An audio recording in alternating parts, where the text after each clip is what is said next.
Assalamualaikum warahmatullahi wabarakatuh. Perkenalkan, nama saya Retno Rini dari kelas 1A Akuntansi Perpajakan. Di sini saya ingin mempresentasikan mengenai akuntansi piutang.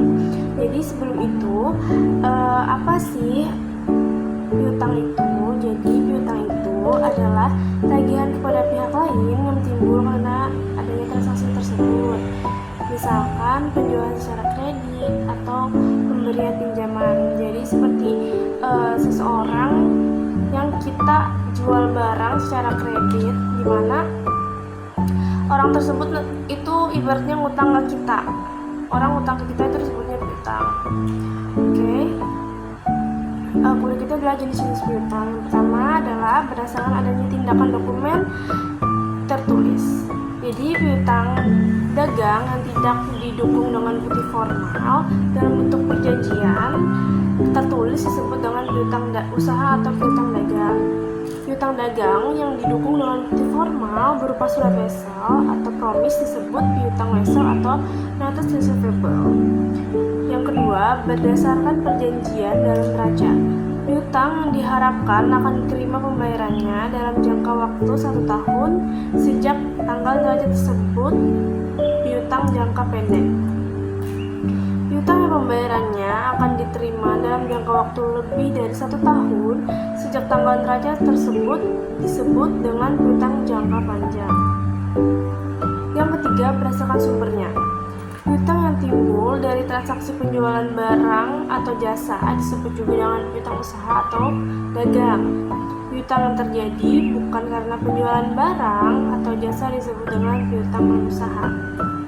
Selanjutnya adalah contoh-contoh piutang non-usaha. Yang pertama adalah beban dibayar di muka, uang muka pembelian, piutang kepada karyawan, dan piutang lain-lain. Pengakuan piutang, bentuk-bentuk penentuan kapan sih piutang tersebut harus diakui atau dicatat sebagai aset, yaitu pada saat penyerahan barang. Misalkan nih, hak pemilikan barang yang diperjualbelikan berpindah kepada pihak pembeli pada saat barang dikeluarkan dari gudang penjual atau biaya angkut yang ditanggung oleh pembeli, atau loko gudang pembeli yang mana hak kepemilikan barang yang diperjualbelikan berpindah kepada pihak pembeli pada saat barang sampai ke gudang pembeli atau biaya angkut yang ditanggung oleh penjual. Pengukuran piutang, bentuk penentuan jumlah rupiah yang akan dicatat pada saat terjadinya transaksi ada dua. Pertama, potongan perdagangan.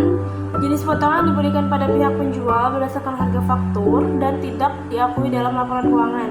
Atau nilai piutang yang dicatat adalah nilai bersih dari harga faktur dikurangi potongan perdagangan. Yang kedua adalah potongan tunai, potongan yang diberikan dari harga faktur dengan tujuan utama supaya debitur cepat membayar. Contohnya, dapat diskon 2% dalam jangka waktu 10 hari. Misalkan kita membayar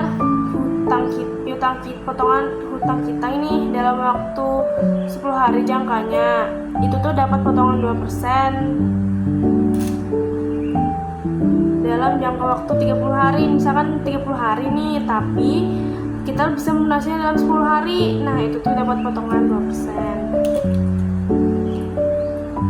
Oke, penilaian piutang, bentuk penentuan jumlah piutang harus disajikan dalam laporan keuangan.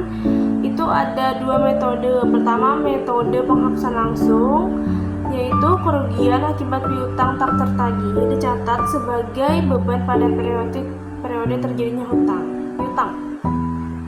Yang kedua adalah metode cadangan atau penyisihan.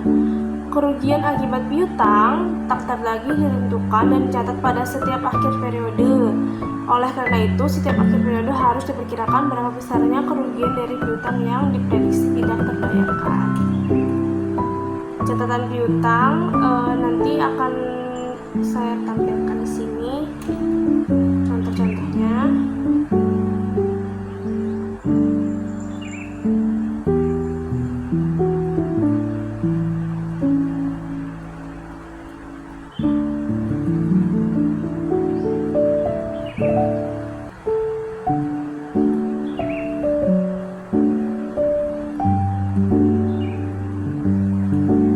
Oke, sekian presentasi dari saya. Terima kasih. Wassalamualaikum warahmatullahi wabarakatuh.